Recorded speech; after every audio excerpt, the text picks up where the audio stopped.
Hello and welcome back to the X-Files Revisited. We are on to episode 11 of season 5, Kill Switch. Brian, tell us a little about this episode. Well, first, how about hazard a guess as to where this sits in the IMDb top 217? I say top 217, there's only 217, so yeah, where do you think it sits?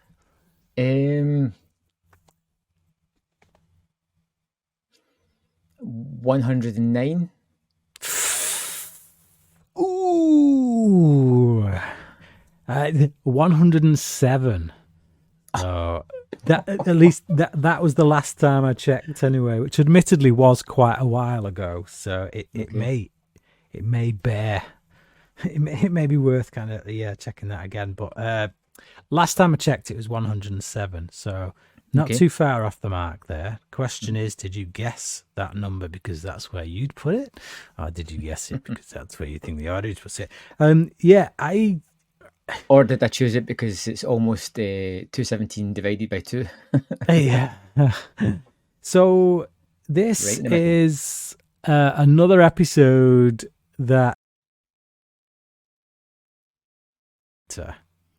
in the shape of William Gibson. So Gibson, I didn't know him before this, but apparently he's a really big science fiction writer. If you read science fiction novels, his name is one that you're going to know. So yeah, right off the back of having Stephen King, they had William Gibson, I think if you're a fan of Gibson and you know his shtick, you know what he's about, then I think this episode will really appeal to you. Now, we've had AI episodes before. I can't say they've always, I can't say they've ever gone particularly well. No. It's one of those concepts that's just like, okay, James Cameron managed it, but after that, you tend to end up with like your Lawnmower Man and that kind of thing. So back in the day, this was my favourite episode of the season. I liked it that much. I think with audiences, like with X-Files fans, it is one that is really loved in some quarters, but maybe most fans are kind of like somewhere in the middle. But I don't see a lot of hate for it. That's the thing. So I think people they either like it or they love it. Shall we get into it? Yeah, I suppose before we get into it as well, this is one of those episodes that I wish I had seen at the time. I don't remember it if I did see it. So I think, I don't know if it's aged entirely well. Is what it could have. So I by no means feel it's a bad episode, but we'll get to that. But I just feel as if like, at the time it was aired, it would probably be more impactful. Whereas the idea of AI has changed so much since then and how it's so prevalent just now. But on the flip side of that, there's things in this episode that when it came out, it was pure science fiction.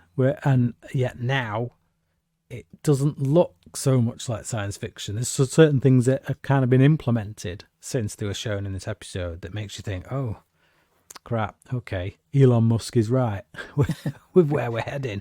So, yeah, but like I say, we'll get into it when we get into it. I am really interested to find out what you think, though. So we open up on a diner, and there is a rather rude diner guest at a laptop who is trying to upload some kind of kill switch. Now, we're not told at this point that it's a kill switch, but given that the episode is called Kill Switch, you can pretty much gather right off the bat what this guy is trying to do, I think.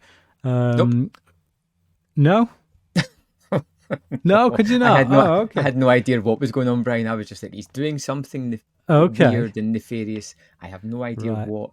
This diner is super stylized, almost and a kind of cinematic like version, noir not like a TV. Kind of thing in it. Yeah, it just feels very interesting. And then we start jumping all over the place, and I'm like, I don't know what the hell's happening. I'm intrigued, right? But I didn't know Okay. So basically all the local gangs start converging because they're all getting these calls like, you're after this particular guy, aren't you? Well, he's at this diner. And then the cops as well, the FBI or DEA or whoever they are. It's like, you're after these guys. Well, they're all... So basically they all turn up, realise that, holy crap, a representative from practically every gang that has a beef with each other is there. And it automatically turns into a ridiculous gun battle that wipes everyone out, including our friend at the laptop, before he manages to get done what he's trying to get done.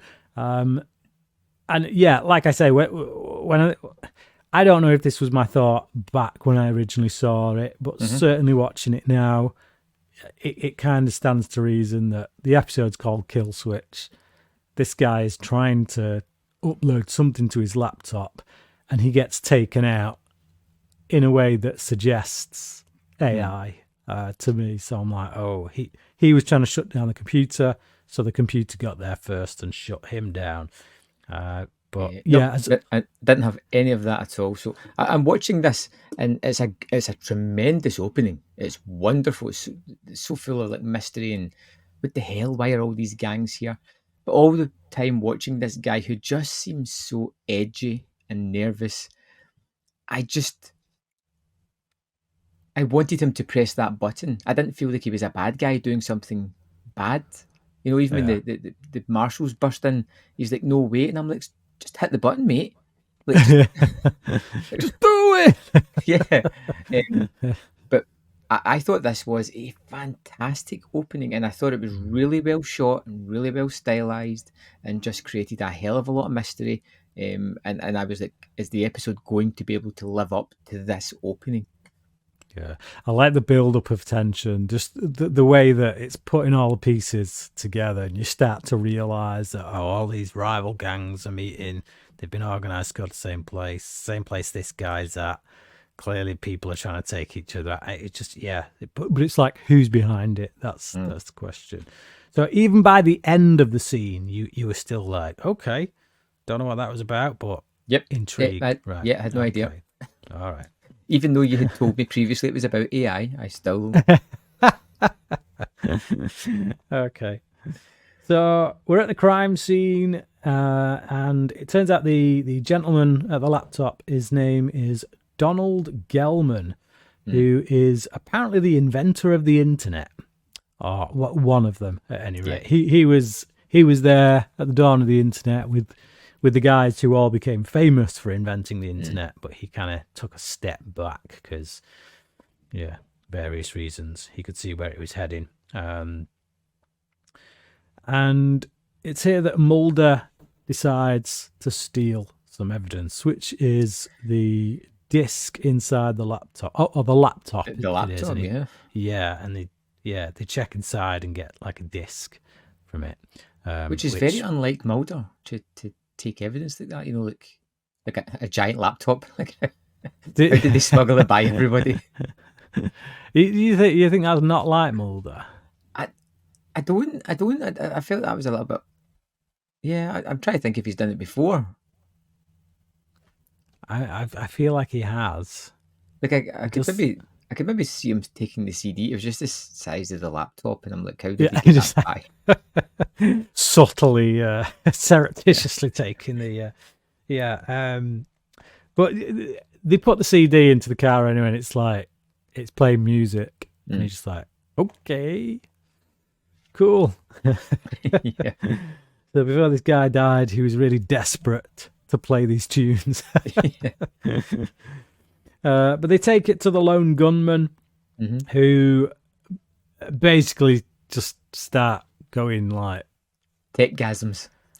Techgasms over the fact that this Gelman guy, they're really mournful to begin with, because this Gelman guy is like one of their heroes. As far as they're concerned, he's up there with Einstein and all the greats kind of things when it comes to their field at any rate. So they figure out that there is actually code on the CD. So it's not just a music CD, there is code on it. and the shipping container number in one of Gelman's emails, which they pull off his laptop. So now, remind me on this one. It's just a number that Mulder sees, isn't it? It doesn't say like it's a shipping container. I have no idea how he jumps to the fact that that's a shipping container. Like, well, I figure it's because there's 8 numbers, shipping container. Is FBI shipping container numbers have a certain number of numbers in it. He's probably worked in, he's probably done work before where that's been a requirement, and it's just one of them bits of info. Like we've all done it. We've all had bits of useless information that we know because we did a job here or we did something to do with that. I mean, even Scully looks at him and goes, "How?" It's like, but like if we didn't get that look from Scully, like she was just shipping container. Oh, everybody knows this, do they? Everyone's really into the shipping container numbers, but it doesn't feel out of place for me that Mulder would know something like this, because given what he does, the circles he travels in, and the things he investigates, like we've seen him tracking ships before. So it doesn't throw me, to be honest. Okay. It's just one of those bits of information that he happens to know, and it helps us move the story forward, rather than having another 2 scenes of them doing some kind of investigating just to find out where this number's going to lead. It's just shorthand, really. So okay. Yeah, don't bother me. I'm not buying it, but okay. All right. So yeah. Anyway, they track this number to a shipping container, and you know what I'm going to say now. So, but instantly when they open the door, Mulder gets taken down like a pussy, and it's left once again for Scully to take down the culprit. In all fairness, he gets tased. He does. But then, in all fairness, again, I think Scully gets tased several times and still keeps going. Yeah. Yeah, she doesn't let it stop her. No. They both get tased. The difference is Scully's like, "Screw this, I'm taking you down, biatch." Yeah. So yeah. It's just No, that is Mulder. That's pure Mulder. Yeah, that's Mulder. Seen that before. Yeah. So Scully takes this woman back to the container, and she's just like so nonplussed by these 2 agents. She's like playing to the beat of her own drum. She's just like got her head in her game the whole time. It's not kind of paying any interest in what they're saying. In Visigoth, yeah. That's the online name she uses anyway. And you've seriously got to get some Girl with a Dragon Tattoo vibes off this woman. If you've seen Girl with a Dragon Tattoo, you would swear blind that this was a rip-off of it. Now, I don't know when that book was written, so it could very well be. It was after 2000. It was after 2000. Right, okay. So it was released after 2000, but I believe he had written these books well before then. Right, okay. So yeah, I didn't know when the books were written, so I wouldn't like to say who ripped off who or what.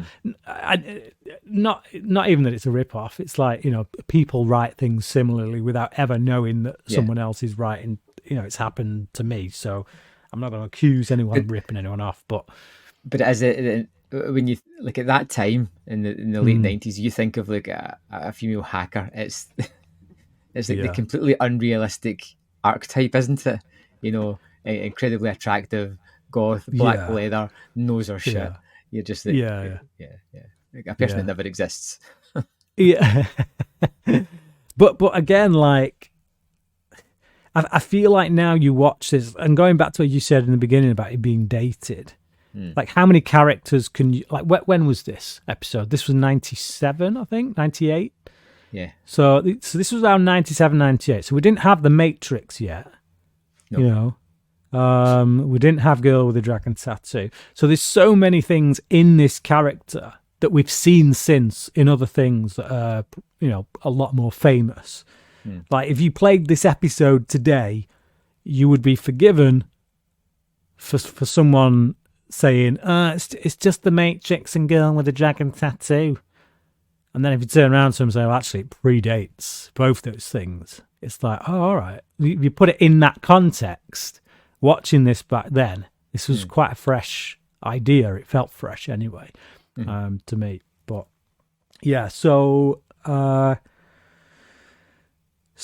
in Visigoth, kind of, her computers all start going haywire, and she's adamant that Department of Defense satellite has locked onto the container and is about to blow it sky high. Mulder's on board. He's like, yeah, Scully, get in the car, let's go. And she's like, oh, come on, Mulder. It's like, she's not buying any of it, but she reluctantly gets in the car. They speed away just as a missile comes in and blows the container sky high. So I hated this. Like, really? Not all of it. I hated Scully's reaction here. Her point blank refusal to leave the shipping container, because she's always someone like errs on the side of caution. She's always careful about things, and there's nothing to lose by jumping in the car, pulling back, and then going, "Told you it was a pile of crap." But it's just that forced kind of tension of her instantly refusing to leave. I just didn't buy that. Do you not think it's also the fact that she just got tased by this bitch, and she's like, you've got to imagine that there is some major hostility there from Scully, having just been tased by this woman. Also on the computer screen, you can see like something zooming in on the shipping container they're at. Like, yeah, no, but it's not out of the realm of thought that this woman is kind of doing anything she can to get free. She's just tased him. She's clearly trying to get away. She doesn't want to be captured. But if she's handcuffed and put in the back of a car as they drive away, like, she's still not going to escape from there. Like, yeah, I know. It's just for me. It's just the eye rolling from Scully.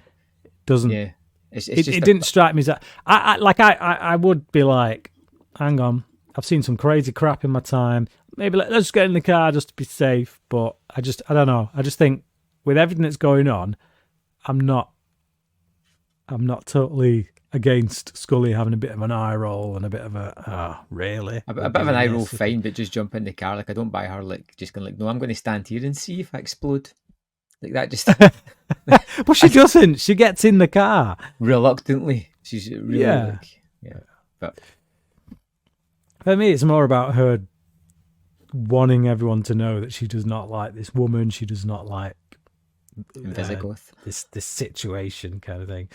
But yeah, so nice explosion though, gotta say. Yes. Oh yeah, great. Great. Yeah, the missile coming in and just blowing up, it's terrific. Yeah. It's pretty. I also love Mulder's driving as he tries to get out, hitting everything at sight. Either side of the shipping containers. Just keep the car straight, mate. It's just like everything will be fine. So Mulder guesses AI. Scully wants answers and gets condescension instead. So she pulls over. And again, this is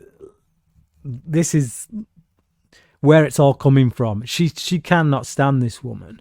And whether she feels threatened by her intelligence, her lack of care with regards to law enforcement or what, she just...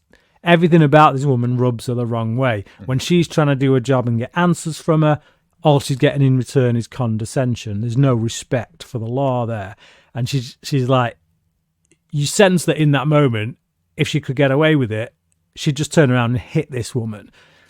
But in a frustration, she just pulls the car over and gets out. And then that's when she gets into it with Mulder. Because she's angry.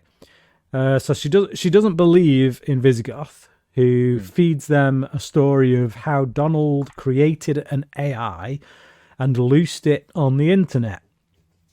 Once it showed intention and started ignoring them, Then Donald realised he needed to create a kill switch, which is the CD, according to in Visigoth. Yeah.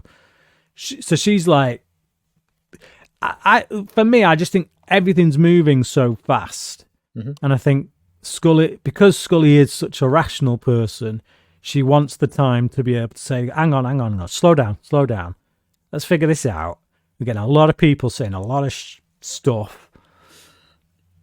Let's get our wits about us before we get led down the garden path. And Mulder's doing what Mulder always does, which is straight to the conspiracy theories, straight to believing the person they've only just met for 5 minutes. And I think all of this stuff, having just been tased, now having just been caught in an explosion, which may or may not have been caused by Invisigoth herself to destroy evidence, because we don't know what was in that container. All of this stuff's going through Scully's head. She's pissed off. She wants answers. She's not getting any. Mulder's going along with it like a lapdog. So I kind of understand where she's at this point. So they take... Before I move on, what do you think about this character in Visigoth? I don't mind her. She seems kind of driven, and I don't see her as being duplicitous. I see her as maybe not telling the full story, but she's not. She's not lying. I kind of believe her mostly, and she's fine. Yeah. Well, the lone gunmen really like her. That's because she's a girl, Brian. So Mulder and Scully take the CD back to the lone gunman, and they basically all but slaver all over her, especially Frohickey, as you'd expect. Yeah. He's like, woo, just like coming out with comments, not holding back at all. It turns out this woman's real name is Esther Nairn. So Esther says they can't go online now, so they need to find the AI's body, that it's built for itself, and put the CD directly into it. Scully gets pissy. Because I feel like Scully's lost control, and that's the problem here. It's like she feels like this woman is leading everything. And do you think this woman? Do you think there's a kind of attraction for Mulder there? Do you think there's a little bit of jealousy involved in it? I think there's a. Although there's never going to be anything between them, and we know it's kind of platonic, there is still. I think it's like that kind of instinctive jealousy. The kind you're not always conscious of when if you got someone that you feel really closely to, real affinity to, and then someone new just comes in on the scene and all of a sudden have that person's attention. There is this innate thing, isn't there? This instinctive thing that comes out that's like kind of marking your territory type of thing. Yeah, I do think there is some of that there. And I think it's not helped by the fact that as soon as they get this woman to the lone gunmen, they're kind of practically worshipping her. And, it's like, oh, man, another reason to roll her eyes kind of thing. So,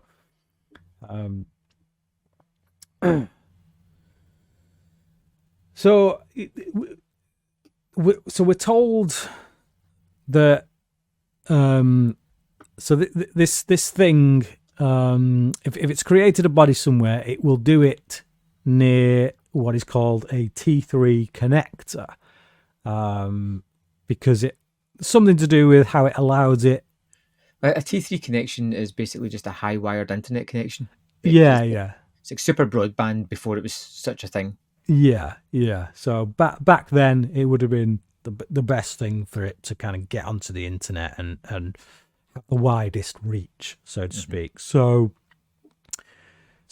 Mulder tracks down this T3 connector to what looks like a hobo's cabin.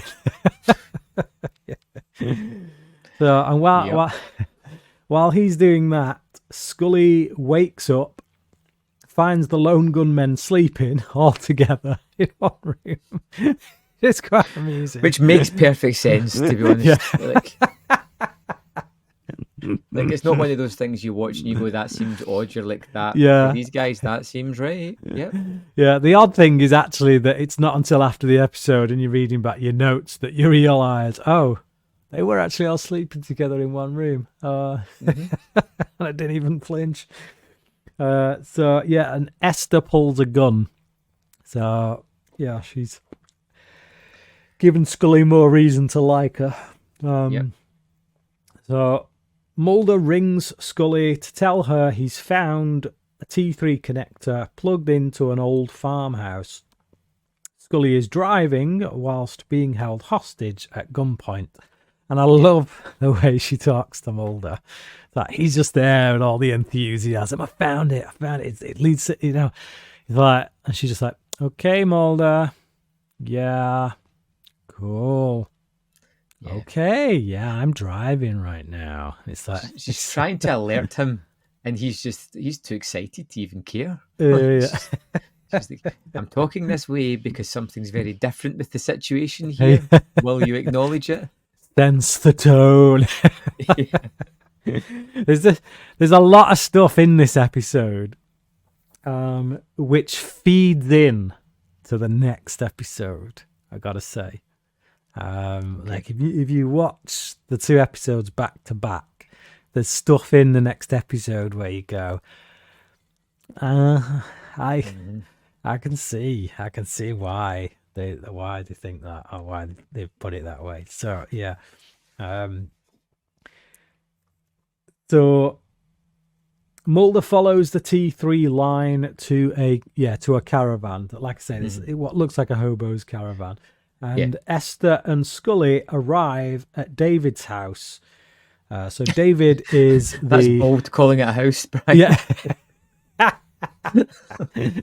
Yeah. What was previously a house. Yeah. The remains of a shack. Yeah.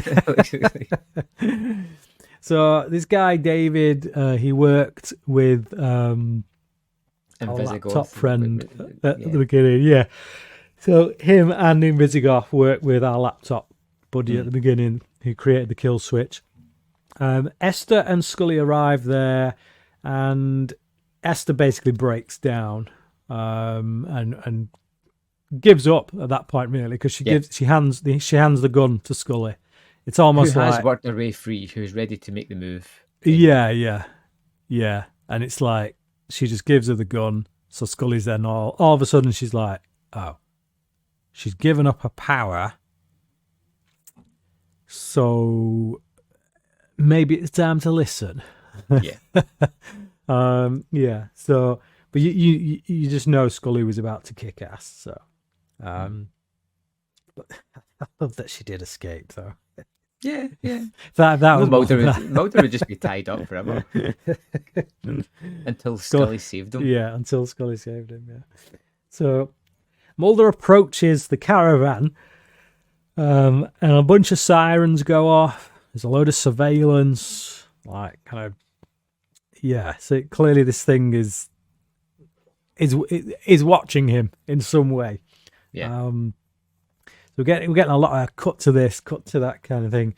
Esther and David. So Esther starts to tell Scully a little bit more information, which is that Esther and David were going to upload their collective consciousness, to the internet. Donald said, "Hell no." Yeah. And basically and that's when they parted ways. He was like, "No, don't want anything to do with this. Goodbye. You're gone." Scully offers an optimistic sentiment, which is perhaps David managed, or perhaps he weren't even in the house when it was bombed.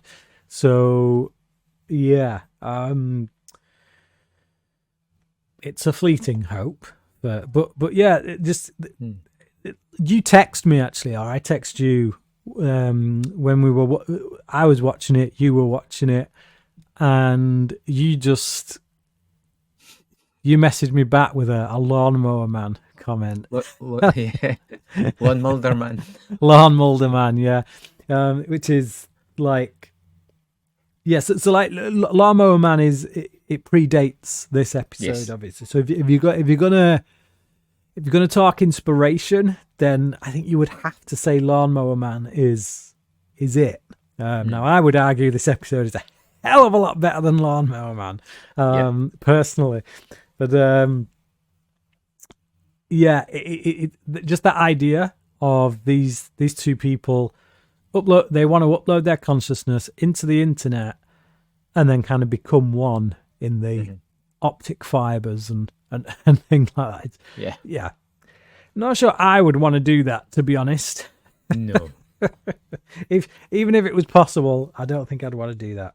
So Mulder breaks in from below the caravan and finds David Markle, who looks long since dead, all kind of tied up to a computer system, like a VR system almost. Yeah, like a VR system. So clearly he attempted to do what it was he and Invisigoth were trying to do. Whether or not he was successful is another matter. It's at this point that Mulder gets fried. Basically, the AI system jumps him, for want of a better word, straps him up and fries his ass.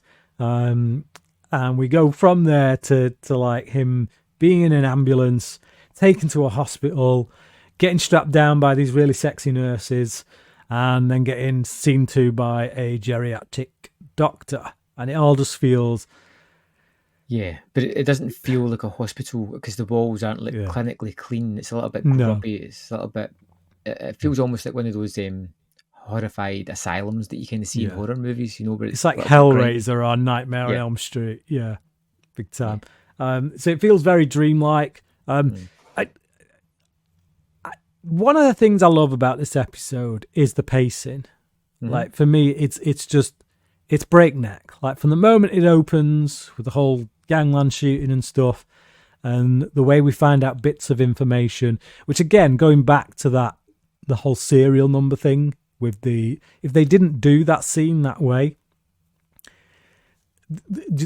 I don't know where you'd fit it, because it's just so much happening, so much going on, and it's so fast paced that, so yeah, like you go from Mulder being fried and then to being in an ambulance in the hospital. You got all these sexy nurses doing their thing, this geriatric doctor doing his thing. It's all a bit dreamlike. It's all a bit weird. And then we cut to Scully and Esther driving. Scully says she can't reach Mulder, but that he said he'd found the T3 connector at a farm in Fairfax County. Fairfax, once again, a made-up town that seems to get mentioned a lot in the X-Files. Esther says she might be able to disable the T3 connector and kill the AI's communication ability. So, yeah, okay, you do that then. But yeah, it's like Scully and Esther are now kind of become a bit of a team, so to speak. Yeah. So Mulder loses an arm and is suffocated by a sexy nurse. Yeah, it's like when she pulls the thing off and his arm's gone, and he's just like, ah! It's a great effect though. It looks it's good. But yeah, like this never felt like a surprise. Like it never once felt like this was actually happening. Like I'm like, God, right? He's in a computer system. Yeah, But I think maybe if I'd seen it back in the day when it came out, I may have gone along for a little bit longer, possibly. I don't think I ever went along with it in that regard. I just think there's other things to be gleaned from it, not least of which the humour. Like I find it really funny. It's just it's the reveal of it, and she pulls it back, and Mulder's reaction to it, it's quite amusing. It also cuts to the point of revealing that yes, he is in the AI. So the threat isn't necessarily that he's genuinely got his arms and legs cut off. The threat is that he's stuck in this AI system, and we can assume that David, whose body we saw just moments ago, didn't get out of that AI system. That's why his body is still there. So there is threat implied by this situation, but it's not because of the loss of limbs. It's because of where Mulder is now trapped, and how is Scully and Esther going to get him out of it? Yeah. So the loss of the body parts reminds me a lot of the old Amicus movie, Scream and Scream Again. Yes, where we just keep cutting back to a guy that just keeps losing limbs, and that's all we go back to him for. I didn't know that's what the movie was called, but I'd seen it as a kid. I think I watched it when I was about 14. I was ill, off school, and I watched it because it had been on TV. I taped it, whatever. And that was the only thing I remember from it. The fact that every time they kept going back to this guy, they'd take another arm, another leg, and then at one point it's just literally like four stumps. No legs. Yeah. It's just like, but I did think about that. Again. That's it. It's just So the AI destroys the computer, nearly killing Esther. So Esther's there trying to like break this T3 connection. The AI it locks onto the laptop, basically. It sends another missile. Yeah, I thought she was going for. Right. Okay. Because it's just the way she moves. She moves onto the bridge. The bridge is turning. She's separated from Scully. Because she's separated from her lead character, you're like, well, this one could go. Yeah. But Yeah. So they did a good job of building that tension. Yeah. There. But even like an intelligent way of like, if you're going, well, nothing's going to happen to Scully, but by separating them, yes, well, something could happen. Yeah, definitely. So Mulder dreams of Scully battling the sexy nurses. So by this point, Kung Fu fighting. It's great. It's such a great moment. It's like you got these like sexy nurses doing their business on Mulder, trying to coax information out of him, and then Scully just bursts in, beats them all down, and then asks for the same information. Yeah. Oh man, it's like one approach ain't working. The AI is trying the softly approach, so then it kind of goes with the Scully being a badass approach. So Scully and Esther get to the caravan. They shoot the little robot out that's kind of defending it. The computer wants the kill switch, which I was like, when they did that, I was like, oh, really? Because that's what they were there to do. They were there to give it the kill switch. But yeah, I don't know. But Esther explains this as the computer system itself, if it takes the kill switch how it wants to take it, rather than it being given to them the way they're going to give it, it has a chance of creating basically an immunity, an antivirus, so to speak, a vaccine, essentially. So it can vaccinate itself against it. It starts shocking Mulder to make them put it into this disk drive. Scully uploads the kill switch, gets Mulder out, and then Esther sends a missile to that location before uploading her, or attempting to upload her consciousness to the internet.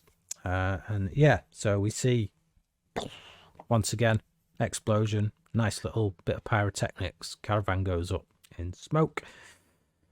And after that, we have Mulder and Scully surveying the wreckage,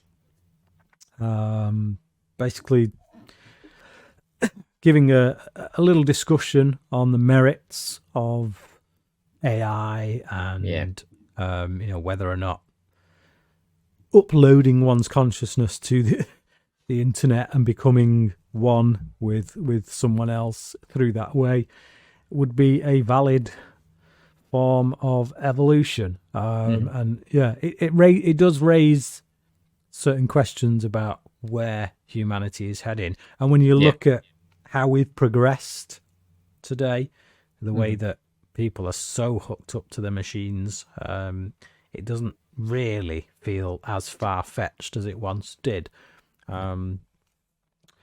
So yeah, we just get two little tiny scenes that are just like little cappers, where the lone gunmen get sent a message online that says "bite me," which is quite amusing. Which is alluding to the fact that Invisigoth is uploaded. Yes, so that one's alluding to the fact that Invisigoth was uploaded. And then the second one, which is we get to see another caravan. So these kids kind of kick the ball over this fence. And it's a caravan very much like the one we saw before, with the camera watching their every move, which suggests that the AI survived. And that it actually had not just one body, but another one, like a backup kind of somewhere. So, yeah. Yeah.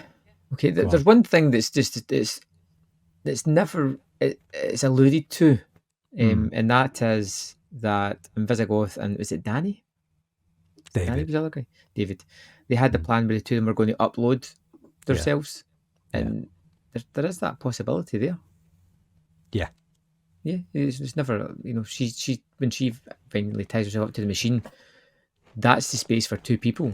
That was the two of them that were going to do that. So maybe, maybe there is somewhat of a happy ending for these two characters. Yeah, well, I think the implication there is that certainly Esther is now in the internet. Whether David made it or not is a different matter. So, just a quick wrap up. Right, I found the opening of Kill Switch to be phenomenal. It left me with so many questions. It was so well shot and created and had all this mystery and excitement and tension. And I wondered if the episode was going to live up to it. And I don't think it quite did for me. In fact, I think almost watching this after seeing all the things that we talked about throughout the episode, it wasn't as impactful as it could have been back in the day. And like I said, it's not a bad episode. It's nowhere near a bad episode. In fact, I'd happily watch it again. But I just think that because it's been mined so much for various AI storylines or characters and things that have been done sometimes worse, sometimes better than this, it kind of robbed it of that almost originality. And even though it did predate a lot of those are so ingrained with me that I couldn't overcome a lot of them. And there was certain moments where I couldn't grasp them in my head, like Scully refusing to leave that storage container. I know you tried to rationalise it out, but I didn't see her doing that. And Visigoth was a character that, although I didn't distrust, I didn't particularly like either at the end of it. I did like the nightmare sequences at the end. I thought they were great with Mulder losing his body parts. I thought they were really well played. They were kind of like nightmare fuel for you, and Scully saving the day. All in all, I think I'm going to give this one a cautious 4 out of 5. Right. But I'm sure you're going to rate that much higher. Yeah, it's still a 5 for me. I do really love it. And again, I think what you say is perfectly valid in that, like, I watched this when it first aired, and there wasn't a right lot like it. Like, obviously there'd been science fiction stories before. There'd been crappy movies like The Lawnmower Man. There'd even been X-Files episodes like Ghost in the Machine. And the concept for me had never quite gelled. So when I found out that this famous science fiction writer, William Gibson, was going to try his hand at doing an AI episode, I was a bit like, I don't care, really, to be honest. It never works well. Again, pre-Matrix, it's like the only AI kind of thing I could think of at that point that I really loved was like your Terminator films. Everything else was a bit hokey, a bit Johnny Mnemonic and all that kind of crap. So when I watched this, it did feel fresh. It did feel like the ideas that people often talked about surrounding AI had been solidified into something that was fast-paced, action-packed, revealed quite a bit about our characters. Was just highly entertaining, and still is for me. So I'm kind of the other way around in that I look at all those things that came after this, and it makes me appreciate this all the more, because I'm like, so many times X-Files like rips off a movie. I think Ice and The Thing, and often it does do a better job than the movies it's aping, and often it doesn't. This is a case where, okay, given the time it came out, what's it aping? Yeah, probably Lawnmower Man, maybe Johnny Mnemonic. I never actually watched that film, but I love Johnny Mnemonic. But it does a better job. Like I said, I've not seen Johnny Mnemonic, but I know its reputation. It ain't good. So I can only assume it does a better job than that film. And so for me, I'm just like, yeah, this is an episode that did a better job of anything else at the time. And that when you look at the things that came after, you can kind of see that, well, it still holds up pretty well, considering. So yeah, for me, it's a 5 out of 5. Okay, so tell me a little bit about Bad Blood. Oh man, I really don't want to ruin anything, but right, it's a comedy episode. Okay. It's written by Vince Gilligan. Okay. It's about vampires. Right. And it's very much got the whole Rashomon inspired storytelling vibe to it. Everything about that is ticking my boxes, right? Yeah. Everything. So you're going to see like the same events told from different perspectives, and how those perspectives are viewed. So you know what I was saying earlier about how next episode, a lot of the stuff that happened here would feel more relevant. A lot of the things that Mulder and Scully do in this episode, I think if you carry that with you into next episode, you can kind of see why certain perspectives are seen the way they are seen. Why certain people have particular perspectives. So, yeah. Excellent. Well, I look forward to discussing this one. That does sound like something I'm going to love, hopefully. But I guess we'll wait and see. So thank you for listening to us talk about episode 11. We look forward to joining us for episode 12. If you listen to us on whatever podcasting device or on YouTube, if you want to review, it really helps and allows others to discover our podcast where we gush over the X-Files Revisited. Join us next time for Bad Blood.